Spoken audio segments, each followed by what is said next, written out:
Olá, sejam bem-vindos ao canal Por Você de Coração. Por aqui, a gente acredita que você é protagonista da sua saúde.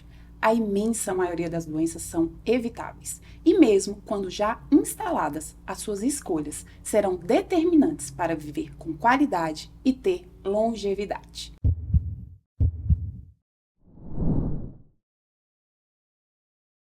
Treze pessoas irão morrer até a gente finalizar a nossa gravação aqui hoje, que vai durar em torno de 1 hora. 300 famílias irão ficar sem seus entes queridos nas próximas 24 horas, vítimas dessa doença, que é o infarto agudo do miocárdio. E essa é uma doença que eu quero que vocês entendam, que na maioria das vezes ela vai ser prevenível. E nós vamos dar algumas pistas hoje de como fazer isso aqui. Mas para falar desse assunto, eu convidei um especialista nesse papo, que é o Dr. Carlos Dornas, que é médico cardiologista, intensivista, especialista em coronariopatia aguda, até enrolei a língua, doutor em ciências pela USP, vice-presidente da Sociedade Brasileira de Cardiologia, do Distrito Federal. E nos últimos 10 anos, gente, ele coordena uma equipe de mais de 50 cardiologistas nas 4 UTIs do Hospital do Coração do Brasil, em Brasília. Seja bem-vindo, doutor Carlos. Eu vou começar te perguntando, como você está se sentindo depois da derrota do Galo? Eu não infartei. Não infartou, então é sinal de que você está se cuidando. A torcida do Atlético deve ser a torcida mais saudável nesse momento. Quem tinha problema, infelizmente, faleceu de infarto na final da Libertadores. A gente ia gravar isso antes, né? Ainda bem que a gente gravou depois, infelizmente, né, Carlos? Mas vamos lá. Vamos tentar ajudar quem também não quer sofrer de um infarto aqui, né? O infarto agudo do miocárdio é um dos motivos pelo qual eu fiz esse podcast, porque eu acredito muito nisso aqui que eu tô falando, né? Dá uma visão que essa é uma doença prevenível, né? E acontecem em torno de 300 a 400 mil infartos no Brasil por ano. Desses aí, em torno de 14 a 20% deles não irão sobreviver, né? Desses pacientes, sendo que a imensa maioria não vai chegar nem no hospital nas primeiras 24 horas, né? Mas vamos começar entendendo o básico aí para a galera entender o que é um infarto agudo do miocárdio. Yara, primeiro, obrigado, querida. Tá uma honra estar participando aqui, uma honra estar vivendo esse momento com você, e você sabe que eu tenho certeza que você vai ter a oportunidade de levar informação de verdade para muita gente. Assim, eu acho que a medicina precisa de pessoas como você, e obrigado pelo convite.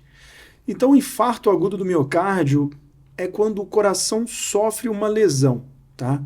O coração é como se fosse uma bomba que é um músculo que contrai e joga sangue para o corpo inteiro. Quando ocorre o infarto, ocorre porque alguma parte do coração não está recebendo sangue pelos vasos que irrigam o coração, que são as coronárias.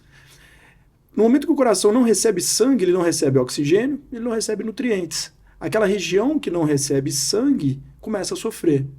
No que começa a sofrer é onde está instalado o infarto. Aquela área pode necrosar, pode morrer, isso é um infarto, e dependendo da extensão disso, pode levar à morte ou pode levar a sequelas. Essa bomba pode parar de funcionar, o paciente morre, ou essa bomba pode passar a funcionar com defeito, e aí a pessoa passa a ter sequelas pro resto da vida. Perfeito, é a interrupção desse fluxo sanguíneo naquela região do coração, não é isso?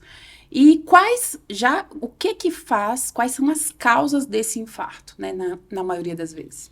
A causa mais comum é a aterosclerose transformada em aterotrombose. Vou tentar explicar um pouquinho o que quer dizer isso. A aterosclerose é a formação de placas de gordura nos vasos do coração. Processo que começa ali quando a gente nasce, depósito de colesterol, agressores do vaso, como cigarro, como estresse, como hipertensão, diabetes. Plaquinhas de gordura vão se acumulando no vaso e por algum motivo, ou essa placa evolui a ponto de entupir o vaso, ou essa placa se rompe, o conteúdo de dentro dessa placa que está lá dentro do vaso entra em contato com o sangue, isso ativa a formação de um coágulo, e forma um coágulo que entope o vaso abruptamente. No momento que esse fluxo de sangue é interrompido, o músculo entra em sofrimento. Daí vem o sintoma, daí vem a dor no peito, daí vem o risco de morrer, ou o risco de ficar com sequela. Perfeito. Em 80% das vezes, esse infarto, às vezes até mais de 80%, vai ser essa aterosclerose, correto? Que é a formação de placas de gordura no vaso. Mas existe infarto sem aterosclerose? Existe infarto sem aterosclerose, tá? Em algumas populações é até relativamente comum. Por exemplo, nas mulheres é até relativamente comum você ter infarto sem doença obstrutiva do vaso, tá? A gente tem um nominho bonito para isso, a gente chama de minoca, que é quando tem um infarto sem doença obstrutiva. Isso pode acontecer por uma contração do vaso, que é o vasoespasmo. Isso pode acontecer por uma dissecção do vaso, que é a dissecção espontânea da coronária, pela formação de um coágulo súbito dentro do vaso de uma pessoa predisposta, que tem uma trombofilia, uma doença genética que predispõe a trombos, ou abusou de hormônio ou de algum tipo de droga. Também alguns tipos de doença dos microvasos, tá? O nosso coração, 95% da circulação são microvasos. Apenas 5% são os grandes vasos, as coronárias. Então você também tem doença no microvaso que pode levar a infarto. É que aquilo que a gente visualiza, né, nos exames, né, ela é só 5% daquilo que irriga realmente o coração. O restante a gente não vê a olho nu, né? Não. E o que a gente não vê é capaz de causar sintoma, piorar a qualidade de vida da pessoa e é capaz de causar morte e infarto também. E a gente vem aprendendo muito sobre isso, né, Carlos? Isso mudou muito. Essa é uma das áreas que mais me interessa hoje em dia. Não, é perfeito. E quais são? Então, o infarto é a interrupção do fluxo sanguíneo numa região do coração, do músculo, causando muitas vezes a morte daquela região do coração, aquela necrose, né? E na imensa maioria das vezes causado por aterosclerose.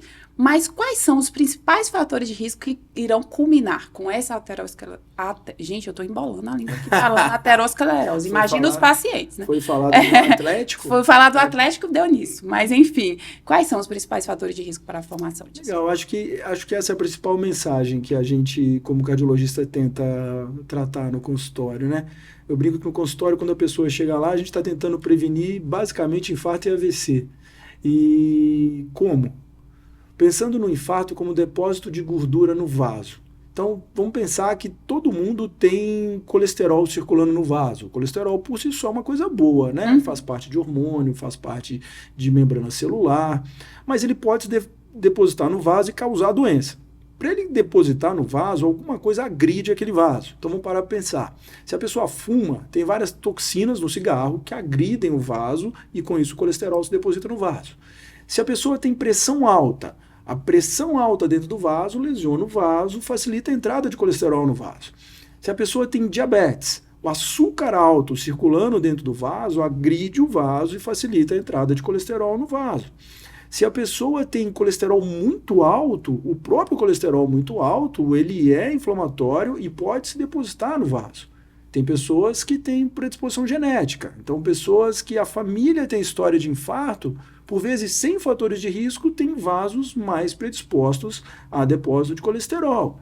Pessoas que são obesas, pessoas que são sedentárias, pessoas que são estressadas. Tudo isso, no fim da história, são agressores dos vasos e, por consequente, abrem caminho para o depósito de colesterol e a formação da plaquinha, que é onde tudo começa. Tudo começa, perfeito. Então, as doenças crônicas, como a gente fala muito aqui, no geral, a pressão alta, o diabetes, o colesterol alto, a própria obesidade, que também é considerada uma doença crônica, e os hábitos de vida que você deixa de proteger a lesão naquele vaso, né? Que é a própria atividade, o sedentarismo, né? O não fazer atividade física e o tipo de alimentação também que aquela pessoa tem e que são fatores em conjunto. Quando a gente fala de doença crônica, a gente nunca vai falar de um fator. Sim. São vários fatores que irão contribuir para aquilo, né? Isso é perfeito. E quais são os principais sintomas, né, de uma pessoa que tem um infarto?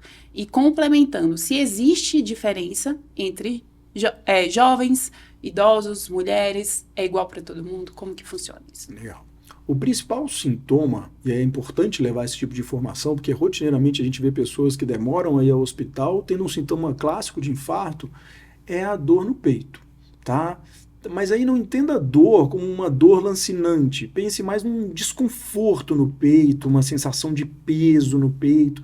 Ah, ele fica bem localizadinho? Não, ele é espalhado, pode vir aqui no começo da barriga, pode vir até o pescoço, pode vir para os braços. Então é um desconforto na região do tórax. Classicamente, que se agrava quando você se esforça ou quando você se estressa e que alivia quando você quando você acalma, e com uma duração geralmente mais longa, 15, 20 minutos, e isso é um sintoma clássico de infarto, correto? Essa pessoa tem que imediatamente procurar atendimento médico. Em alguns cenários, você tem sintomas não clássicos de infarto.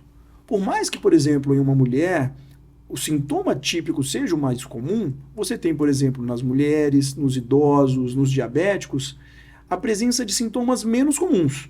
Você pode ter uma falta de ar, você pode ter uma dor que não é um desconforto de peso, que é uma queimação, você pode ter um desmaio. Então você pode ter sintomas que não são tão característicos, mas que também podem remeter a um infarto. E isso é importante porque muitas vezes as pessoas perguntam assim, esses sintomas são sintomas persistentes, né? Não são sintomas que vai sentir uma coisa, uma pontada, é uma dor que a gente até descreve, fala, parece que um elefante está pisando assim em cima do peito, é um peso, mas aquilo persiste, não é uma dorzinha que deu, passou e acabou, né? São sintomas que persistem ao longo dos minutos, né? Do tempo. Geralmente quando o paciente põe o dedinho assim e fala, doeu aqui, e durou 1 minuto. Não, a gente já fica um pouco mais tranquilo, a possibilidade disso ser um infarto é pequena, né? Isso que você disse é engraçado, o paciente que está infartando, ele não chega no pronto-socorro dando escândalo. Ele fica ali, ó, sofrendo, angustiado, com desconforto no peito, esse seria o sintoma mais clássico. E antes desse infarto acontecer, o corpo dá sinais de que esse evento está por vir? A gente consegue identificar algum sinal? Que aí é uma dica de ouro, né? Infelizmente, nem sempre. Nem sempre. Né? Quando o infarto... Nem sempre, mas algumas vezes, né? Vamos dar assim. Quando o infarto é causado por uma placa de gordura que foi obstruindo gradativamente, isso pode dar alguns sintomas assim antes. A pessoa pode começar a ter um cansaço para um esforço que ela não tinha antes, ela pode começar a ter uma falta de ar para um esforço que ela não tinha antes, e ela pode começar a ter um desconforto no peito para um esforço que ela não tinha antes. Foi ali subir uma escada, veio um desconforto no peito, acabou de subir a escada, passou, não deu muita moral para aquilo. Num próximo momento, aquela dor volta intensa, em repouso, ou seja, aquele sintoma inicial era um sintoma de infarto. Mas, infelizmente, 40% das pessoas têm infarto que vem de placas que não eram tão graves. E aí essas pessoas realmente têm como primeira manifestação já a dor de infarto, já o sintoma do infarto. É importante as pessoas ficarem atentas aos seus sintomas, não ignorar qualquer sintoma que até mais importante esteja no esforço, né? Por exemplo, esse cansaço. A pessoa faz uma atividade física, faz uma caminhada e aquela hora ela não consegue andar aqueles 500 metros, aquele quilômetro. Fica atenta a isso, né? Eu acabei de ir ao pronto-socorro ver um paciente que... Era exatamente isso. Ele estava indo para a academia, no caminho ele teve uma dor no peito. Aí ele voltou para casa, ele virou para mim, doutor, achei melhor não ir na academia. Eu falei... Foi brilhante. Brilhante ideia. Eu atendi uma paciente, eu fiz um teste ergométrico de uma paciente que a neta dela tem 3 anos e ela passou a levar a neta na escola. E empurrando o carrinho. E aí ela descrevia exatamente que ela levava a neta na escola tranquilamente, que ela passou a ter que parar, que ela estava sentindo alguma coisa. Então, esse é um sinal de que... Uma manifestação que algo mudou, né? Algo mudou. E existem períodos do ano em que esse infarto é mais frequente? Finais da Libertadores. Sim, quem não infartou não infarta mais, porém... Mas essa é uma brincadeira, mas em anos de Copa do Mundo a incidência de infarto no Brasil aumenta. Então, realmente, o estresse é um fator... A depender de que time você torce, então... Mas, sim, no inverno. No inverno, nós temos uma incidência maior de infarto, tá? No inverno, as pessoas ficam mais quietas, a atividade física diminui, a alimentação é mais pesada no inverno, a gente tem uma maior incidência de doenças respiratórias, então no inverno a incidência de infarto aumenta. E era essa até a pergunta que eu iria linkar, existe essa relação de infarto e viroses, né? Gripe, influenza, outras coisas? Com viroses nítidas, mas com infecção também. Também, qualquer tipo. Com infecção também. O que acontece? A aterosclerose, a plaquinha de gordura, ela está quietinha ali. Essa pessoa tem uma plaquinha de gordura e não está causando sintoma. Por vezes é até comum a gente falar, eu fiz um teste ergométrico, era negativo e infartei. Infartou. Porque a placa de gordura era discreta, era moderada. Mas na vigência de uma infecção viral, influenza, Covid, na vigência de uma infecção bacteriana, como uma pneumonia, o organismo inflama, a plaquinha de gordura instabiliza e rompe. E aí forma um coágulo e causa um infarto. É que tudo faz parte, hoje em dia a gente fala bastante disso, né, Carlos, de uma inflamação. E aquela infecção, ela é um fator estressante.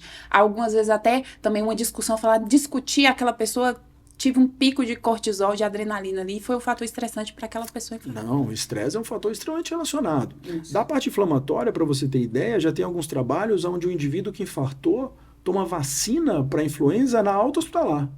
Perfeito. Tamanha relação de que se ele tiver uma influenza, uma gripe, ele pode vir a infartar. E com relação ao estresse, no dia que você tem uma notícia ruim, tipo um óbito na família, o risco de infarto aumenta em 20 vezes. Isso. Então o estresse é muito associado ao infarto. É porque você tem a doença ali que é recente, que é a aterosclerose, e você tem um fator que foi o gatilho para aquilo se instabilizar, né? Aquela plaquinha. Sim. Exatamente.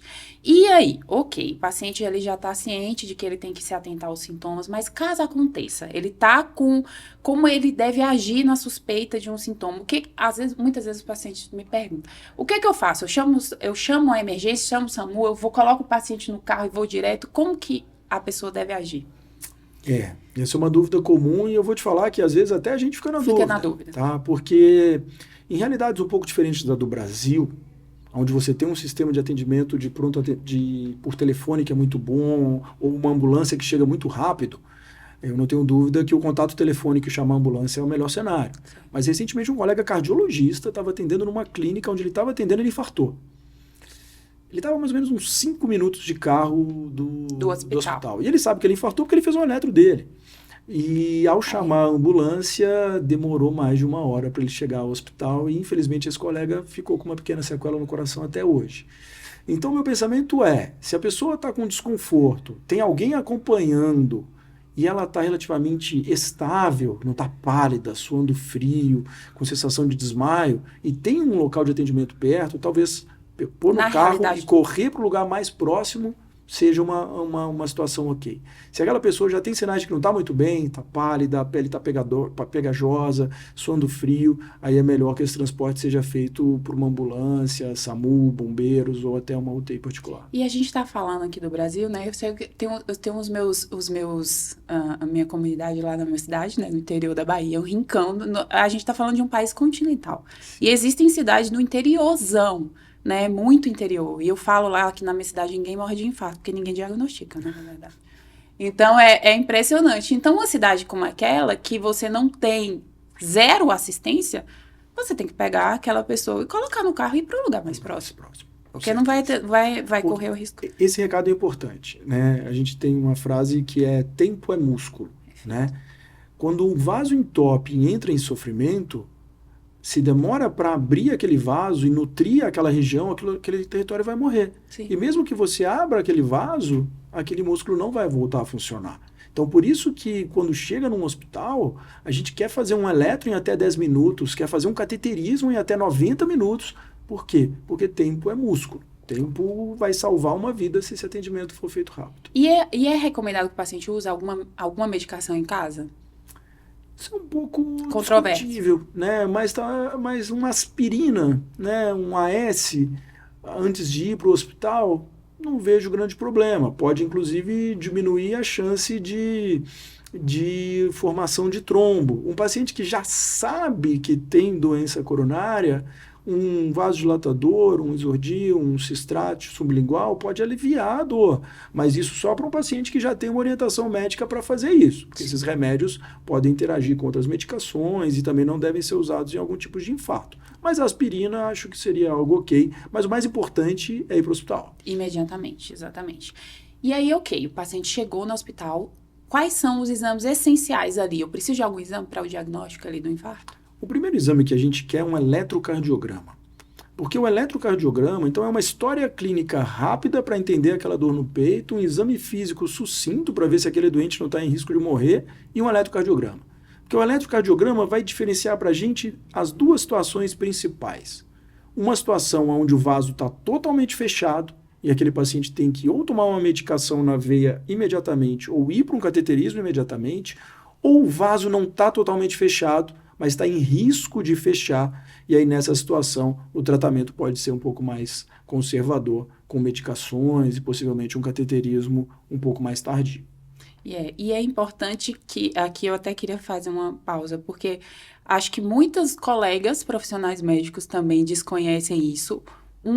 Obviamente, se você tem um eletro com uma alteração específica, né, pode precisar dessa atuação imediata, mas existe infarto com eletrocardiograma que aparentemente normais, né, naquele momento, Correto. né? Então, a história clínica ali vai ser muito importante para a gente, os fatores de risco, a história clínica do paciente, para a gente poder identificar e deixar aquele paciente muitas vezes internado a despeito do exame de eletrocardiograma. Sim, nós já vimos inúmeros casos de pacientes que foram precocemente liberados do pronto-socorro, né?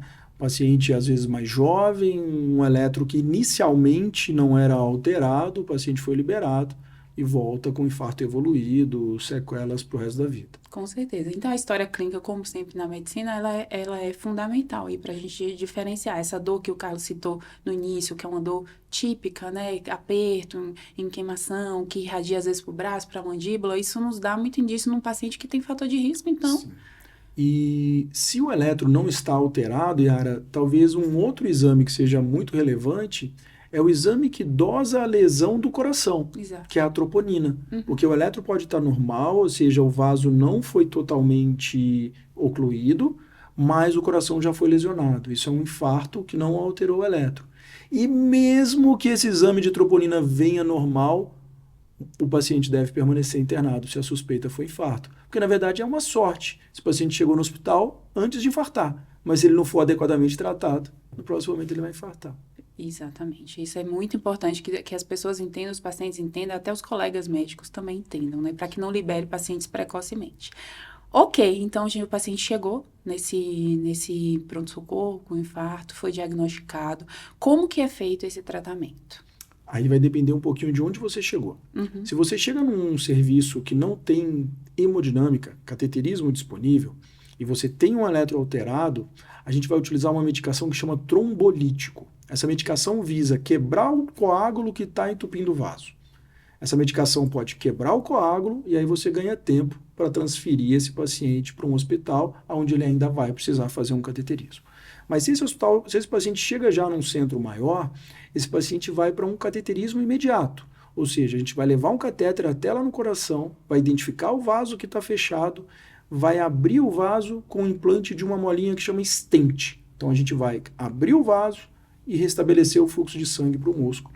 O músculo deixa de sofrer e o paciente sai de risco. Exatamente. Além disso, o uso de algumas outras medicações que vão atuar ali impedindo essa nova formação de trombos, né, de coágulos. Perfeito. Aí entra o tratamento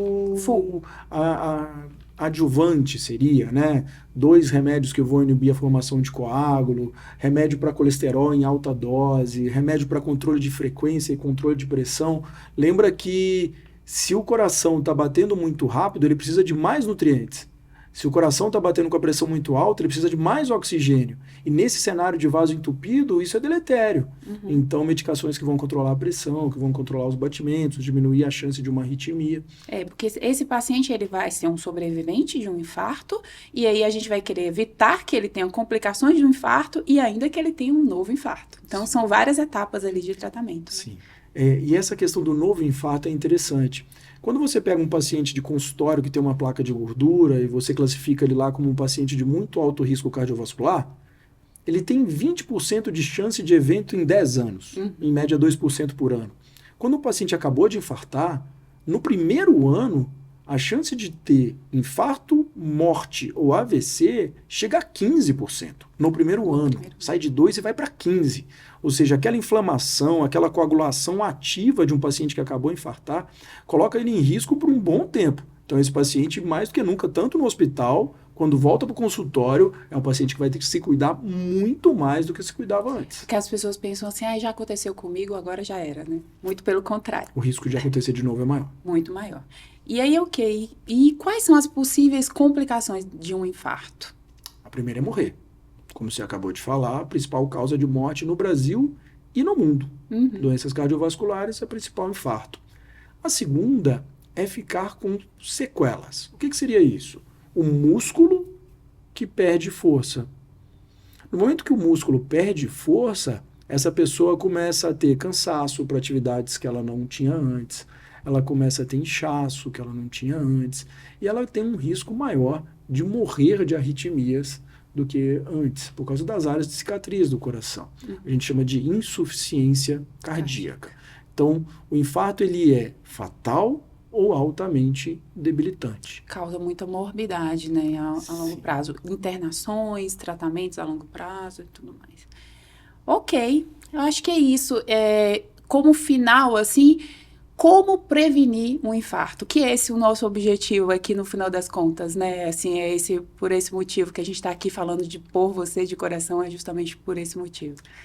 Prevenir infarto, a minha impressão é que todo mundo sabe. Hoje em dia o acesso à informação é tão grande que todo mundo sabe que não deve fumar, que deve se alimentar bem, que deve praticar atividade física, que deve dormir bem, que deve ir ao cardiologista periodicamente, que deve tentar controlar o seu estresse e o seu sono. E, se possível, poupar dinheiro. Também vai ajudar a infartar menos. Com certeza. Então, é isso. E como mensagens finais aqui, eu queria deixar o seguinte, que infarto agudo do miocárdio é o desfecho final de várias doenças que foram negligenciadas ou mal controladas. Então, não subestime as doenças como diabetes, colesterol alto, pressão alta. Isso pode ter um desfecho fatal e ser a diferença entre vida e morte. E como o Carlos falou, tempo é músculo.